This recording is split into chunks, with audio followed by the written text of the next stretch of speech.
درود به مخاطبین عزیز.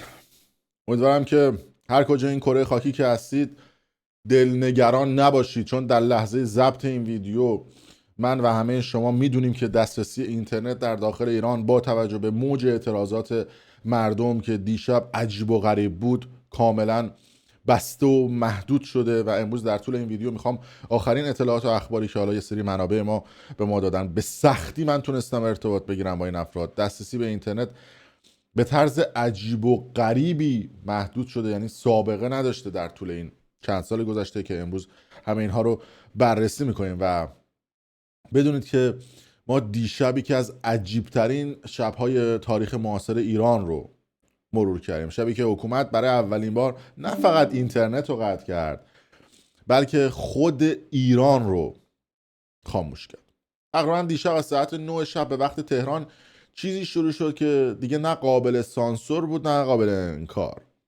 دسترسی به اینترنت، دسترسی به شبکه‌های داخلی در ایران به شدت محدود شد. حتی مردم با همدیگه نمیتونستن یک تماس تلفنی راحت و ساده رو در داخل ایران داشته باشن. در حال حاضر SMS تو ایران قطع شده، اینترنت در داخل ایران کاملا قطع شده، سرورهای داخل ایران قطع شدن، وبسایت هایی مثل دیوار، ایتا، بله، تمام وبسایت هایی که سروراشون داخل ایران بوده کاملا قطع شده. حتی دسترسی به اسنپ قطع شده و این سانسور و قطعی اینترنت برای اولین بار در طول تاریخ بوده که با این شدت بوده. ما آبان 98 رو داشتیم که اینترنت قطع شده، اما به این شدت نبود. دسترسی به وبسایت های داخلی وجود داشت. حتی کسایی که سیم کارت های سفید هم داشتن هم اونا هم نمیتونن به اینترنت وصل بشن و این نشون میده که حاکمیت از نفوذ یا از ریزش این افراد هم میترسه که این افراد مبادا اخبار داخل ایران رو پوشش بدن. حتی پروازهای یه سری از ایرلاین های خارجی مثل ترکیش ایرلاین، مثل آجت و مثل پگاسوس کاملا داخل ایران پروازهاشون کنسل شد با توجه به قطعی اینترنت. اختلال شدید GPS در حال حاضر داخل ایران وجود داره و تماس ایرانی‌های خارج از کشور به داخل ایران کلاً بلاک و مسدود شده. حتی تماس با تلفن‌های ثابت هم امکان پذیر نیست و یک سانسور عجیب و غریب و وحشتناک رو داشتیم، چرا که همه این اتفاقات به خاطر اعتراضاتی بود که مردم کردن. دیگه به اینجاشون رسیده بود. جرقه اصلی این اتفاق پیامی بود که شاهزاده رضا پهلوی منتشر کرد برای اولین بار، نه تلویحی نه مبهم، به صورت مستقیم از مردم خواسته بود که روز پنجشنبه و جمعه رأس ساعت 8 شب بیان کف خیابون‌ها اعتراض بکنن و اگرم نمیخوان بیان کف خیابون‌ها از داخل خونه هاشون شعار بدن. صدا و سیما و نهادهای حکومتی و اکانت‌های امنیتی و سایبری و ساندسی همش رو شروع کردن به مسخره کردن و گفتن بابا کسی نمیاد و این یه شوخیه و اگه کسی اومد شما هرچی دلتون خواست بگید. اما خیابون جواب داد و بذارید خیلی شفاف بهتون بگم هیچ آمار رسمی و دقیق وجود نداره، نه سرشماری هست نه گزارش مستقل، اما بر اساس ویدیوها، ترافیک‌های شهری و مسدود شدن محورها و گزارش محلی تهران برآوردها نشون میده که بیش از 2 میلیون نفر کف خیابون‌ها بودن. مشهد صدها هزار نفر تو محله‌های مختلف بودن و در اصفهان ما این جمعیت رو داشتیم. در کرمانشاه بلوار تاقبستان اصلا قلقله بود، یه لیگ دیگه بودن و در همدان همینطور، در اهواز، در خیابون نادری، خیابون امام جمعیت وحشتناک اومد و تبریز برای اولین بار این اتفاق افتاد. در رشت تو نزدیک گلسار و محله‌های مختلف ما رشت جمعیت عجیب و غریبی داشتیم. در خیلی از شهرهای بزرگ و متوسط ایران که البته میگم که این آمارها برآورده نه آمار قطعی و اگر حتی نصفش هم درست باشه ما با یک موج بی سابقه اعتراضات طرف. البته قطعی اینترنت همه مردم رو نگران کرده، مردمی که خارج از کشورن، عزیزاشون کف خیابون‌ها بودن، برادرشون، خواهرشون، بچه‌هاشون و فرزندانشون داخل ایران کف خیابون‌ها دارن اعتراض میکنن و حتی خیلی از افراد میگن که ما یک تماس ساده، یک SMS ساده هم نمیتونیم بدیم. به صورت شانسی بعضیا تونسته بودن حالا یه اتصالی رو برقرار بکنن. استارلینک رو حتی تو ایران زدن، یعنی با پارازیت های وحشتناکی که تو ایران الان گذاشتم، دسترسی به شبکه‌های ماهواره‌ای به شدت محدود شده، دسترسی به استارلینک هم عملا محدود شده. چند تا نقطه خاص در داخل ایران استارلینک دارن که من نمیتونم بگم، چون اگه بگم اون نقاط رو هم میزنن. و از اون طرف جمعیت به حدی دیروز زیاد بوده که کار از دست نیروهای سرکوبگر در رفته بوده. در بعضی از نقاط تهران گزارش‌هایی از ورود مردم به ساختمان‌های شهرداری، کلانتری‌ها و مراکز دولتی گزارش شده بوده که اینجاست که یک جمله خیلی مهم هم مطرح شده. علیرضا زاکانی شهردار تهران هم یک مصاحبه‌ای رو کرده بوده، گفته بوده که 12 نقطه دولتی توسط مردم تصرف شده بوده که این اتفاق هولوش ساعت 9 شب اتفاق افتاد. و وقتی که کار از دست حاکمیت و کار از دست نیروهای سرکوبگر در رفته بود، نتیجه گرفته بودن که اینترنت رو بالکل داخل ایران قطع بکنن. که این اتفاق رو من نگفتم، خود زاکانی شهردار تهران گفته. صبح امروز خامنه ای اومد و سخنرانی رو انجام داد و این افرادی که معترض بودن رو آدم‌های دست نشانده مثل همیشه امریکا و اسرائیل دونست و گفتش که اینا تخریبگرن. و از این صحبت‌ها که با واکنش تند خیلی از مردم مواجه شدن. نکته جالب‌تر اینه که دسترسی توسط حالا چیزایی که اعلام کردن مثل نت بلاکس و مثل کلود فلیر و جای مختلف که آمارهای دسترسی به اینترنت در جاهای مختلف ایران رو میدن، گفتن که دسترسی به اینترنت در داخل ایران 0%. اما سخنرانی خامنه‌ای و چند تا از ویدیوها رو ما شاهد بودیم که کانال‌های تلگرامی صدا و سیما منتشر کرده بود که این هم در نوع خودش عجیب و غریبه که فقط صدا و سیما در حال حاضر دسترسی به اینترنت داره. حالا اونم چجوری از چه اینترنتی داره استفاده میکنه خدا داند. که این اولین بار بوده که اینترنت فقط فیلتر نشده، فقط کند نشده، کاملا اینترنت قطع شده.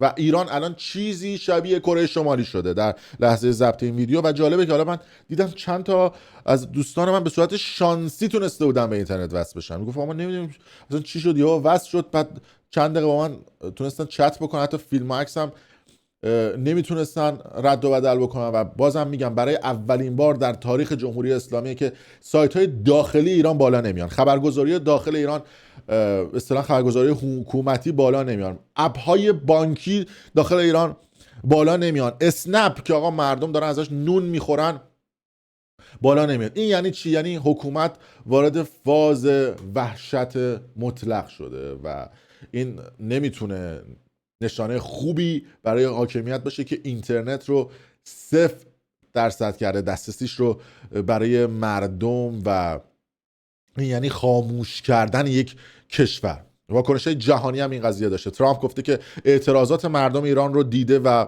واکنششون خواهد داد. ایلان ماسک گفته که استارلینک رو رایگان کرده برای ایران. و البته گفتم پارازیت هایی که وجود داره یعنی چی؟ یعنی سلاح خاموش. این پارازیت ها شوخی نیست. خیلیاتون میدونید که برای بدن انسان به خصوص سیستم های عصبی خطرناکه. یعنی برای قطع ارتباط دارن سلامت مردم رو هم قربانی میکنن. دیروز صبح حتی در تبریز میگفتن که یک سری هواپیما اومدن و یک سری چیزها رو توی آسمون پاشیده بودن و این که دست به هر کاری خواهند زد. نمیدونم ممکنه مثلا یه چیزایی بپاشن تو آسمون سیستم‌های عصبی رو خراب بکنه، مردم رو خواب آور بکنه، مردم رو بی‌حوصله بکنه، مردم رو کم حوصله بکنه.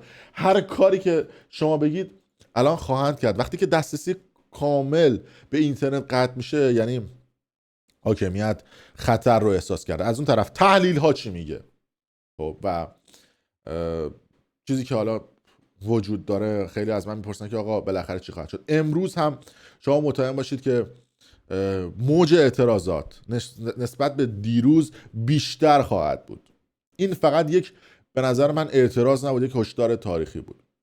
این بار نسبت به دفعات قبلی کاملا متفاوته. شاید امروز حالا خیابونا رو بخوان ساکت بکنن، حالا مثلا بخوان یه 4 تا کار مختلف انجام بدن. این میدونید که این رفتارها و این اتفاقات دیگه مثل دفعات قبل نیست. دفعات قبلی حالا میگفتیم حجاب یکی از آماراش بوده، یکی از دلایل مثلا بیرون اومدن بوده. سریای قبلی مثلا گرونی حالا بنزین بوده. سال 88 همینطور. مثلا سال 88 مردم دغدغه مثلا یه سری آزادی های نسبی رو داشتن، دغدغه حجاب رو داشتن.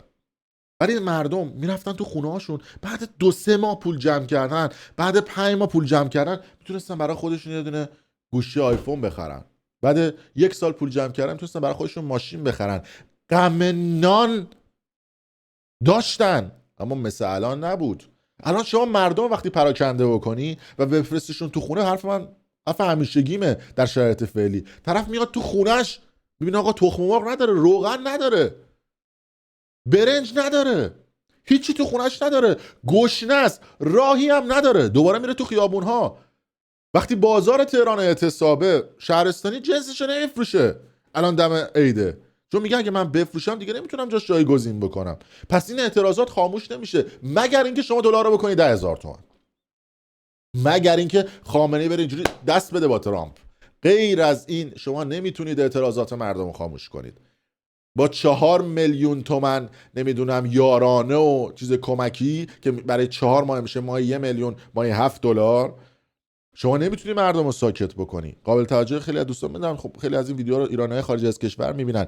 چرا این دفعه اتفاقات متفاوته؟ چون مردم این غم نانشون خیلی متفاوت تر از دفعات قبلیه.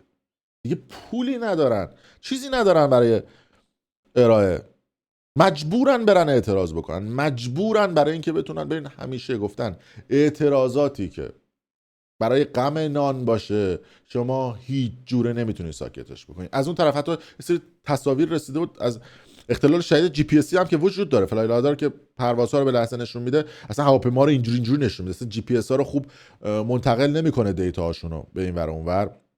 دیشب آسمان ایران در بعضی از نقاط کلیر شده بود و احتمالاً، من احتمال دیگه میدم، اگر شرایط به همین منوال پیش بره، جمعیت امشب، فردا شب، پس فردا شب و هفته دیگه وحشتناکتر از دیشب خواهد بود.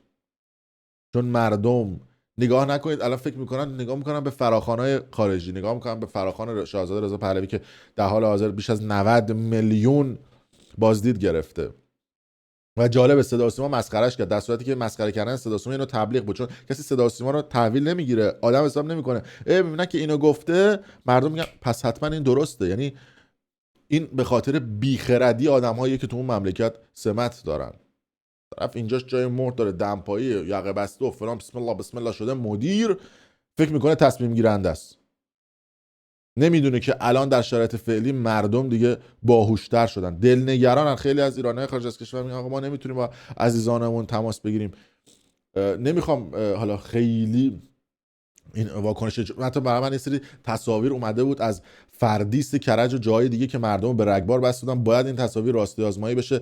خیلی نباید ترس و رعب و وحشت رو به جون مردم انداخت، چون میدونید که این تصاویر با توجه به قطع بودن اینترنت چجوری میتونه به دست یه سری از این آدما برسه. و حالا بعد ببینیم که آیا میخوان امشب سرکوب بیشتری انجام بدن، ولی فکر نکنم زورشون به مردم برسه. دیروز تو میدون ولیعصر گفته بودن که نیروهای سرکوبگر قیچی شده بودن از طرف مردم، حتی گفته شده بود که به بعضی از نهادهای مهم هم خواهند رفت. ولی خب تا وقتی که صدا و سیما، تا وقتی که فرمانداری، استانداری و مراکز مهم و حساس توی شهرستان‌های مختلف تصرف نشن، هیچ اتفاق خاصی نخواهد افتاد برای یه همچین موضوعاتی. ولی خب مردم از غم نان بیرون اومدن و شما نمیتونی مردم رو ساکت بکنی، شما نمیتونی مردم رو بفرستی تو خونه هاشون، شما نمیتونی به مردم بگی مشکل دارن.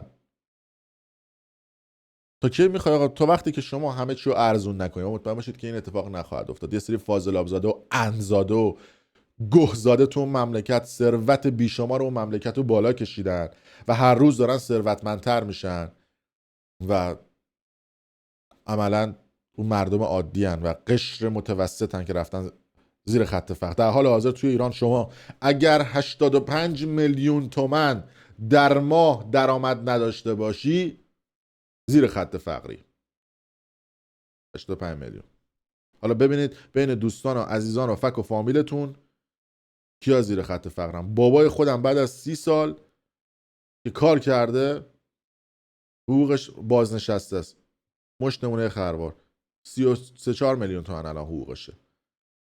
ببینید بقیه زیر خط فقر بعد 30 سال کار کردن، بقیه رو ببینید اوضاع چجوریه. الان هم تو شرایط فعلی اسنپ هم قطع کردن، یه عده‌ای که درآمد از اسنپ داشتن دیگه از اسنپ هم نمیاد. بقیه اپا هم اینطوریه، شرایطشون همین جوریه. دسترسی به سایت‌های حکومتی و چیزهای مختلف هم قطع شده. ولی من سعی می‌کنم در ساعات آینده اگر خبر جدیدتری به دستم برسه به شما خواهم گفت. منتظر واکنش جهانی خواهم بود. اینو هم بگم که به من میگن که از الان به بعد چه اتفاقی خواهد افتاد. ببینید اگر حاکمیت بیش از 50% احساس خطر بکنه، تمام موشکاشو میفرسته سمت پایگاه‌های آمریکایی تو منطقه، پایگاه‌های اسرائیلی، که جنگ را بندازه، که اونا هم جنگ را بندازن و مردم از ترس گلوله و بمب و موشک و چیزهای مختلف برن تو خونه‌هاشون و اعتراض نکنن.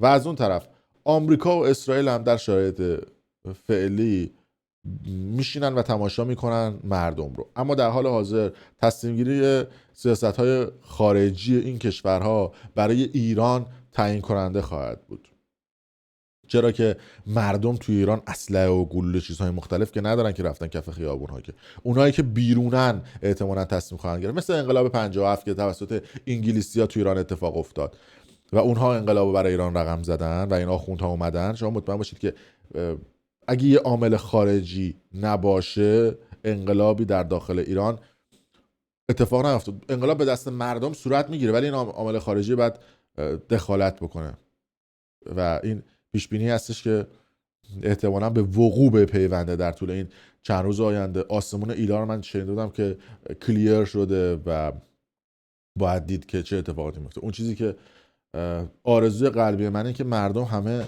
سالم باشه. من دیروز اصلا انقدر خودم حالم بد بود و انقدر استرس بهم وارد شده بود و اینترنت هم قطع شده. برای من به شخصه بدترین چیز دسترسی نداشتن به منابع خبریم تو ایران. حالا دیگه شما دیگه ببینید چه حالی من داشتم. دو تا قرص خوردم، گفتم ما چند ساعت فقط بخوابم که پر انرژی بشم، بتونم صبح بلند شم و خبر بهتون بدم. در صورت مرسی که تا این لحظه با ما بودید. دوست دارم که شما هم کامنت بذارید و نظراتتون رو بگید. خیلی مخلصیم.